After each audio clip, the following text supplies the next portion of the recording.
Hi, this one was from the 24th of January and I have shared it before, but I've waited for it to dry and put a little bit of pens on. But again, the oils and the pens don't necessarily mix, especially when it doesn't dry as solid as acrylics.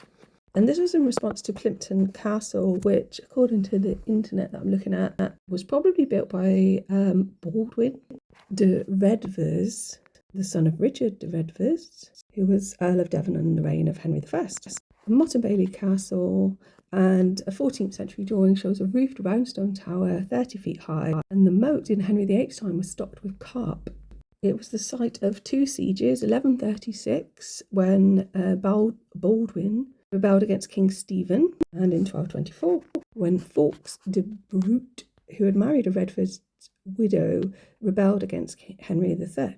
It was used as a stronghold for royalists in the Civil War, and Prince Maurice had his headquarters there. Hence the name of the area, Plympton St. Maurice.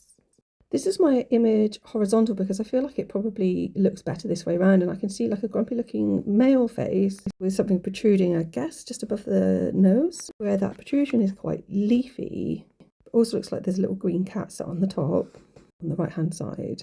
Also potentially see a green man face in there just about. This is it the way I painted it, like it's an actual hill, so it's quite muddy with all the green vines going around inside, because actually even if you approach it from behind you wouldn't even know that there was a castle on top. You sort of loop around the path that's circular, and then on top is this castle. Here it looks like a female stood up almost with green wings outstretched. Back the other way around, it looks like that leafy bit is reaching out to the ground, I guess, where there's sort of like this head and this body which is sort of buried in the ground.